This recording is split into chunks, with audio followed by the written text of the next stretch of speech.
আরে আরে করছোটা কি? তুমি এভাবে ছাড়লে মাছগুলো মরে যাবে যে। আর একটু জলের ভিতরের দিকে ছাড়ো না।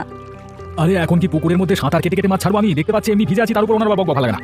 এত কাছে ছাড়লে মাছগুলো উপরের দিকে উঠে আসবে, পরে মারা যাবে। তার জন্য তো তোমাকে একটু ভিতরের দিকে ছাড়তে বললাম। আচ্ছা আচ্ছা হয়েছে বাবা, ছাড়ছি। এই পুঁটি মাছগুলো চাষ করে এবার একটা লাভের আশা করা যায় কিনা দেখো দেখি। তোমার ইচ্ছেতেই তো আমি পুঁটি মাছগুলো পোনা বাজার থেকে কিনে আনলাম পুকুরে ছাড়বার জন্য। এরপর যদি এই মাছ দিয়ে ব্যবসা না হয় তখন তোমাকে বোঝাবো কিনে। আমাকে বোঝানোর কোনো সুযোগই তুমি পাবে না। দেখবে মাছগুলো দিয়ে ভালোই ব্যবসা হচ্ছে। যদি ব্যবসা হয় তখন আবার তোমার মাথায় তুলে রাখবো, না হলে দেখে নেবো। হ্যাঁ তুমি দেখছি দুটো দিকই ভেবে রেখেছো। আমাকে কখন কি বলবে? আগে ভাগে এগুলো না ভেবে মাছগুলো যত্ন নেওয়ার কথা ভাবো। যত্ন তো অবশ্যই করবো। এখন কত যত্ন করে মাছগুলো ছাড়ছি, তারপর দুজন তো আছি, সব সময় মাছগুলোর যত্ন করবো, যত্নে কোনো কমতি হবে না। যত্ন করলেই তো মাছগুলো বড় হবে, আমাদের ব্যবসা হবে। এখন একসাথে সব মাছগুলো ছেড়ে দাও। এভাবে ঘরে বসে বসে আর কত খাবে বলো তো? কিছু একটা করতে পারো তো। কি করবো বলো? কিছু একটা বুদ্ধি দাও, বলো যে এটা করো। কেন, তোমার মাথায় কি গোবর নাকি? কোনো বুদ্ধি নেই? তুমি নিজে ভেবে চিন্তে কিছু একটা বের করতে পারো না? আর সকল পুরুষরাই কাজ করে। আমি কি কাজ না করে বসে থাকি নাকি? এখন আমার কাজ নেই, তাই কয়েকটা দিন বাসায় বসে আছি, তাতেই তুমি চেঁচামেচি শুরু করে দিয়েছো। কিন্তু তোমার জ্বালায় বাসায় দুদিন বসে থেকেও শান্তি নেই আমার। শান্তি করতে হলে আগে রোজগার করতে হয়, আর রোজগারের কোনো নাম নেই। এসেছে বাসায় বসে বসে শান্তি করতে। এত চেঁচামেচি করো না তুমি। একটা না একটা কাজ আমি করে নেবো, দুদিন শান্তিতে বাসায় থাকতে দাও। দুদিন করতে করতে আজ কতদিন তুমি ব্যবসায় বসা, কোনো কাজ কারবার কিছু করছো না। এভাবে কি দিন চলে নাকি? কদিন পর দেখা যাবে যেটুকু চাল ডাল আছে সব শেষ হয়ে গেছে, তখন গাছতলা গিয়ে ঠালা পেতে বসতে হবে ভিক্ষা করতে, বুঝেছো? না না, ভিক্ষা করতে বসবো কেন? কি যাতা বলছো তুমি? তুমি তো আর বসবে না, তোমার ধান্দা হচ্ছে আমাকে গাছতলা ভিক্ষা করতে বসাবে। একটু চুপ থাকো তো, দেখি কি করা যায়। আমার কাছে একটা বুদ্ধি আছে, কিন্তু তুমি তো আমার কোনো কথাই শুনতে চাও না। কি বুদ্ধি বলো? আমাদের তো এখন আয় রোজগার বন্ধ, চাইলে তুমি আর আমি মিলে একটা ফুচকার দোকান দিতে পারি, কি বলো? বুদ্ধিটা তুমি খারাপ দাওনি, তাহলে এটাই করি, কি বলো? একটা ফুচকার দোকান দিয়েই ফেলি। আচ্ছা সেটাই করি। কিরে রতন, তা দেখছি ভালোই দোকান দিয়ে বসেছিস। হ্যাঁ গো হ্যাঁ, দোকান দিয়ে বসেছি দাদা, তোমার আশীর্বাদে। তা তোদের দোকান কেমন চলছে রে? লালটুদা এখনো তেমন একটা ভালো চলছে না, আজকে সবেমাত্র দিলাম তো ভালো চলবে কিভাবে? ও আচ্ছা আচ্ছা, আজকে দিয়েছিস? আমি এদিকটা অনেকদিন আসিনি, তাই হয়তো জানি না কবে দিয়েছিস। আমি ভাবলাম আরো আগেই দিয়েছিস। না গো দাদা, আজকে দিয়েছি। আর তুমি হচ্ছে আমাদের প্রথম খরিদ্দার। কি বলছো? আমি তোমাদের প্রথম খরিদ্দার? তা আমাকে কি বিনা পয়সায় খাওয়াবে নাকি? তুমি প্রথম খরিদ্দার হয়ে যদি বিনা পয়সায় খেতে চাও তাহলে আমাদের নিষেধ কিসের? আরে মজা করে বললাম। দাও দাও, আমাকে কিছু ফুচকা দাও, খেয়ে দেখি কেমন হয়েছে। কি হয়েছে দাদা, তোমার মুখের এমন ভাব কেন? এসব কি বানিয়েছিস তোরা? এইসব খাওয়া যায় নাকি? অখাদ্য কুখাদ্য, আমার টাকাটাই চলে গেল। কি বলছো দাদা? ফুচকা কি আসলেই এত খারাপ হয়েছে? আরে আমি কি মিথ্যে কথা বলছি নাকি? দরকার হলে খেয়ে দেখ, এর যে বাজে খাবার আমি জীবনেও খাইনি। হয়তো একটু সমস্যা হয়েছে, এটা অন্যটা খেয়ে দেখো। তোদের বুঝে তোরা আমি চলাম। ফুচকার দোকান তো দিলাম তোমার কথা শুনে, এখন কি হলো বলো? পুরো টাকাটাই আমার লোকসান হয়ে গেল। আমি কি করবো বলো? বাড়তি আয়ের জন্যই তো এটা করতে চেয়েছিলাম। ভেবেছিলাম শান্তিতে থাকতে পারবো দুমুঠো খেয়ে, এরকম যে হবে সেটা তো আর আমি বুঝতে পারিনি। একটা সুন্দর পরিকল্পনা করে নামলে এমন হতো না। তুমি আমাকে জোর জবরদস্তি করে এই ব্যবসায় নামিয়েছো, ঠিক মতো একটা পরিকল্পনা করারও সময় দাওনি। হ্যাঁ, এখন তো সব আমার দোষ হয়ে গেছে। আচ্ছা ঠিক আছে, আমার দোষ হয়েছে, ভালো হয়েছে। তোমার মাথায় তো কোনো বুদ্ধিই ছিল না। যদি এতই মুরত থাকতো তাহলে নতুন করে কি করা যায় সেটা ভাবো, আমার মাথাটা খেও না। তখনও যদি একটু ভেবেচিন্তে সিদ্ধান্ত নেওয়া যেত তাহলে এরকম লোকসান হতো না। এবার তো তোমাকে সিদ্ধান্ত নিতে হবে, ভাবার জন্য অনেক সময় আছে। দেখি তুমি ভেবেচিন্তে কি বের করো। আমার মাথায় অন্য একটা বুদ্ধি আছে। কি বুদ্ধি? যেহেতু একবার ফুচকার দোকানটা দিয়ে দিয়েছি, এগুলো তো আর ফেলে দেওয়া যায় না। আরে আমি ভাবছি এর সাথে মিষ্টি কিছু মিশিয়ে, সাথে যদি মাছ হয় একটা নতুন ফুচকা তৈরি করবো আর কি। মিষ্টি মাছ এগুলো দিয়ে ফুচকা? কিন্তু তুমি এগুলো পাবে কোথায়? মিষ্টি তো আমাদের নিজেদেরই আছে, একটু স্বাদ মিশ্রিত করবো শুধু। আর মাছ, সুকান্ত দাদারা তো পুকুরে অনেক পুঁটি মাছ ছেড়েছে, ভাবছি সেখান থেকে মাছ আনবো। এত সব করবে যে, টাকা কোথায়? আরে টাকা লাগবে না, পুঁটি মাছ তার পুকুর থেকে রাতে গিয়ে চুরি করে আনবো। কি বলছো তুমি এসব? এখন আর কিছু করবার নেই, যেটা বলেছি সেটাই করতে হবে। রাতে তুমি আর আমি যাবো। আচ্ছা ঠিক আছে। আরে বাবা, তুমি একটু আস্তে আস্তে পা ফেলে চলো না, তোমার হাঁটা শব্দ শুনে শুধু সুকান্ত দাদার না, পুরো গ্রামের লোক চলে আসবে। এই গ্রামের সমস্ত পথঘাট কি আমার মুখস্থ নাকি? আমি এই বনে জঙ্গলে কখনো হেঁটেছি? এর জন্যই তো আমি ঠিকঠাক মতো পা ফেলতে পারছি না। তাও একটু ভালোভাবে দেখে শুনে হাঁটো, যদি ধরা পড়ে যায় মান ইজ্জত কিছুই থাকবে না। মান ইজ্জতের চিন্তা করলে আর এখানে আসতে? এই বিদঘুটে অন্ধকারের মধ্যে কিচ্ছু দেখা যায় নাকি দেখো তো? তাও তো আমি যথাসম্ভব চেষ্টা করছি। ওই তো পুকুরটা দেখা যাচ্ছে। চলো চলো, তাড়াতাড়ি পা বাড়িয়ে সামনের দিকে চলো, গিয়ে তাড়াতাড়ি জাল মেরে মাছগুলোকে নিয়ে আবার ফিরে যেতে হবে। চলো চলো, সামনে গিয়ে তাহলে জাল ফেলি।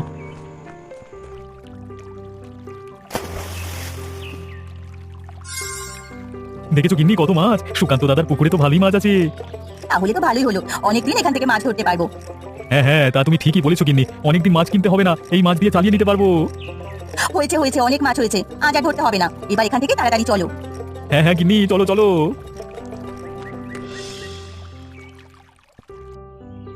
কিরে রতন, শুনলাম তোরা নাকি নতুন করে আবার ফুচকা বানিয়েছিস? হ্যাঁ বাবু, বানিয়েছি। তোদের আগের ফুচকা তো খুবই জঘন্য ছিল, এবার আবার কি বানিয়েছিস? কেমন হয় খেতে কে জানে, খাবো কিনা সেটাই ভাবছি। বাবু, এবার আপনি নিশ্চিন্তে খেয়ে দেখতে পারেন। আগের মতো আর জঘন্য না, এবার প্রচন্ড সুস্বাদু ফুচকা বানিয়েছি আমরা। আগের বারও তো বলেছিলে ভালো ফুচকা বানাবে তোমরা, কিন্তু এমন ফুচকা বানিয়েছিলে যা মুখে নেওয়ার মতো ছিল না। এবার আর আপনি সেই সুযোগ পাবেন না, এবার আপনাকে ভালো বলতেই হবে। তাহলে দাও তো আমাকে পুঁটি মাছের মিষ্টি ফুচকা দাও, খেয়ে দেখি তোমাদের ফুচকা কেমন হলো। বাবা বাবা বাবা, এবার তো দারুণ ফুচকা বানিয়েছিস তোরা। মুখে নিতেই পুরো ফুচকা গলে মুখের ভেতর চলে গেল। কি সুন্দর একটা ঘ্রাণ আসছে। কি বলছেন বাবু, সত্যি বলছেন তো? আসলেই এবারে এত ভালো হয়েছে? আরে হ্যাঁ, এবার তোদের ফুচকা খুবই ভালো হয়েছে। এই ফুচকার বানানোর পদ্ধতি কোথায় পেলি তোরা? মনে হচ্ছে মিষ্টি এবং মাছের একটা স্বাদ আছে এটার মধ্যে। হ্যাঁ বাবু, আপনি ঠিকই ধরেছেন, এটার মধ্যে মিষ্টি আর পুঁটি মাছ আছে। এবার আমরা একটু আলাদাভাবে চেষ্টা করেছি পুঁটি মাছের মিষ্টি ফুচকা বানানোর। যাই বলো না কেন, এবার তোমাদের ফুচকাটা দারুণ হয়েছে। দাও দাও, আমাকে আরো কিছু ফুচকা দাও তো, খেয়ে দেখি। দেখেছো কিনি পুকুরে মাছের তেমন কোনো আলাপচারি দেখতে পাচ্ছি না আগের মতো। কি হয়েছে বলো তো? আমিও তো সেটাই দেখছি কিছুদিন ধরে। আগে যেমন পুকুরে মাছ লাফালাফি করতো, ঘাটের কিনারায় চলে আসতো, এখন আর তেমনটা লক্ষ্য করতে পারছি না। হঠাৎ করে কি হলো বলো তো? আমি তো বলতে পারছি না, মাছগুলো কি অন্য কোনো জায়গা থেকে বেরিয়ে যাচ্ছে নাকি আবার? না না, পুকুর পার কত উঁচু, মাছ বেরিয়ে যাওয়ার সম্ভাবনা নেই। তাহলে হলোটা কি? মাছগুলো হয়তো গিন্নি পুকুরের জলের তলায় আছে, উপরে তেমন একটা আসে না। তাও হতে পারে, বলা তো যায় না কি হয়েছে। হয়তো আছে, মাছগুলো ছোট ছিল এর জন্য উপরে আসতো খাবার খাওয়ার জন্য, এখন হয়তো বড় হয়ে গেছে তাই জলের নিচেই থাকে। দিনকালের অবস্থা তেমন একটা ভালো নয়, এর জন্য আমার চিন্তা হচ্ছে এই মাছগুলোকে নিয়ে। কিসের চিন্তা হচ্ছে আবার? আশেপাশের মানুষ তো ভালো নয়, মাছ চাষ করেছি, কার নজর পড়েছে কে জানে। দেখা যাবে ক্ষতি করবার জন্য বসে আছে লোকজন। আমাদের ক্ষতি কে করবে? আমরা তো কখনো কারো ক্ষতি করি না, শুধু শুধু লোকেরা আমাদের ক্ষতি কেন করবে? এই গ্রামের লোকেদের এখনো তুমি চেনো না, আমি ভালো করে চিনি। তাহলে তো সাবধানে থাকতে হবে আমাদের। হ্যাঁ, মাছগুলো এখন থেকে দিনে রাতে ভালো করে দেখে শুনে রাখতে হবে। হ্যাঁ তাই করবো, এখন ঘরে চলো। চলো চলো। কিরে সুকান্ত, বাড়ি আছিস নাকি? কে গো? ও আচ্ছা, বুড়িমা তুমি? তা তোমাকে তো আজকাল দেখাই যায় না, আমাদের বাড়ির পথটা মনে হয় তুমি ভুলেই গিয়েছো। হ্যাঁ তুমি ঠিকই বলেছো, আজকাল বুড়িমা আর আমাদের বাড়িতে আসে না। আরে না রে, কি বলছিস তোরা? আমি তো তোদের কথা মনে করি, কিন্তু সময় সুযোগ হয়ে ওঠে না, তাই আর আসতে পারিনি। তা বুড়িমা, আজকাল তোমারও সময় হয়ে ওঠে না? তুমি একলা মানুষ, এত ব্যস্ত থাকো। তোমার এত ব্যস্ততা কিসের বুড়িমা? তিনকুলে তো তোমার কেউ নেই, একলা মানুষ, কি নিয়ে এত ব্যস্ততা তোমার? তিনকুলে কেউ নেই সেজন্যই তো আমার ব্যস্ততা বেশি রে। নিজের খাবারটা তো নিজেই জোগাড় করতে হয়, কেউ তো আর ঘরে এসে খাবার দিয়ে যাবে না। হ্যাঁ, তা তুমি ঠিকই বলেছো। তা হঠাৎ আমাদের বাড়িতে কি মনে করে এলে বুড়িমা? হ্যাঁ, তোদের একটা খবর দিতে এসেছি, কিন্তু কিভাবে যে খবরটা দেই। কি খবর বুড়িমা? সংকোচ করো না, বলে ফেলো। তোরা যে পুকুরটায় পুঁটি মাছের পোনা ছেড়েছিস না? হ্যাঁ বুড়িমা। আমি গতকাল রতন আর গৌরীকে তোদের সেই পুকুর থেকে পুঁটি মাছ ধরে নিয়ে যেতে দেখেছি। কি বলতো কি বুড়িমা? আমি সত্যি বলছি, আমি নিজের চোখে দেখেছি। এই জন্যই তো আমরা আমাদের পুকুরে আর আগের মতো মাছ দেখতে পাই না। মাছগুলো দিয়ে ওরা কি করছে? ওরা নতুন ফুচকার দোকান দিয়েছে, সেখানে পুঁটি মাছের মিষ্টি ফুচকা বিক্রি করে। বাজার থেকে মাছ না কিনে তোদের মাছগুলো চুরি করে, আর তা দিয়ে ফুচকা বানিয়ে বিক্রি করে। তাহলে তো ওখানটায় যেতে হয়। চলো বুড়িমা, তুমি আমাদের সাথে চলো। না, আমি যাব না, গেলে আমার সাথে ঝামেলা করবে। তোরা যা, কিন্তু আমার কথা বলিস না। আচ্ছা ঠিক আছে। কিরে রতন, এদিকে আয়, বেরিয়ে আয় দোকান থেকে বলছি, বেরিয়ে আয়। কি হয়েছে, তুমি এবার রেগে আছো কেন? আপনি এখানে এসে এত চেঁচামেচি করছেন কেন? এটা ভদ্রলোকের দোকান। তোমরা যে কত বড় ভদ্রলোক সেটা আমাদের জানা হয়ে গেছে। কি বলতে চাইছো তোমরা? এখানে এসে এরকম চেঁচামেচি কেন করছো? তোমাদের জন্য দোকানে খদ্দের তো ঢুকতেই পারছে না। তোমরা থামো তো, আমি সুকান্ত দাদার সাথে কথা বলছি, তোমরা দুজনে মাঝখানে কথা বলতে এসো না। রতন, দোকান দিয়েছিস ভালো কথা, ব্যবসা করছিস ভালো কথা, কিন্তু অন্যের পুকুরের মাছ চুরি করে ব্যবসা করা, ফুচকা বানানো, এটা কেমন ব্যবসা? অন্যের পুকুরের মাছ মানে কি বলতে চাচ্ছ তুমি? তোরা আমাদের পুকুর থেকে মাছ চুরি করে এনেছিস, এই মাছগুলো আমার পুকুরের মাছ। কোনো প্রমাণ ছাড়া শুধু শুধু তুমি আমাকে দোষারোপ করতে পারো না। আপনার একার পুকুরে কি শুধু পুঁটি মাছ আছে নাকি? গ্রামে আর কোথাও কি পুঁটি মাছ নেই? আমরা বাজার থেকে কিনে এনে ব্যবসা করছি। ভালো ভালো বলছি, আমাদের মাছ ফিরিয়ে দাও, না হলে যে পরিমাণ মাছ নিয়েছো সে পরিমাণ পয়সা দিয়ে দাও। তা না করলে কিন্তু আমরা মোড়লের কাছে গিয়ে নালিশ করবো। যাও যাও, যা পারো তাই গিয়ে করো। এ সুকান্ত, তোমরা আমার বাড়িতে তা কি মনে করে? দেখে মনে হচ্ছে তোমার মন মেজাজ খারাপ। বাবু, আমি আপনার কাছে একটা বিচার নিয়ে এসেছি, আপনাকে বিচারটা করতেই হবে। আরে বাবা, আমি তো তোমাদের ভালো মন্দ দেখবার জন্যই আছি। আরে তোমরা আমাকে মোড়ল বানিয়েছো, তোমাদের সত্য এবং ন্যায় বিচার পাই দেওয়ার দায়িত্ব আমার। তা বলো, কি বিচার নিয়ে এসেছো তুমি? বাবু, রতন যে ফুচকা দোকান দিয়েছে না? হ্যাঁ, তা তো আমি দেখেছি, পুঁটি মাছের মিষ্টি ফুচকা দোকান, আমিও গেছিলাম, খেয়েছি, বেশ ভালোই ফুচকা হয়েছে। এমন ফুচকা আগে কখনো খাইনি। তা ফুচকা দোকান দিয়েছে তো কি হয়েছে? দোকান নিয়ে আমাদের কোনো সমস্যা নেই। তাহলে? আমাদের সমস্যা হলো ও যে পুঁটি মাছের ফুচকা বানায় সেই মাছ কিনে আনেনি। সেই মাছ আমাদের পুকুরের মাছ, রাতে চুরি করে নিয়ে আসে। কি বলছো কি? হ্যাঁ বাবু, সত্যি বলছি। তার উপর দোকানে গিয়ে জিজ্ঞাসা করায় তেলে বেগুনে জ্বলে উঠলো। তাহলে এই ব্যাপার, এক তো চুরি, তার উপর সিনা চুরি। হ্যাঁ আচ্ছা, তোমরা যাও, আমি এই ব্যাপারটা দেখছি। একবার যেহেতু তোমরা আমার কাছে এসেছো, সেহেতু আর কোনো চিন্তা করতে হবে না তোমাদের। তোমরা এখন বাসায় চলে যাও। আচ্ছা ঠিক আছে বাবু, আপনার উপর সবটা ছেড়ে দিলাম। তাহলে আমরা যাই বাবু।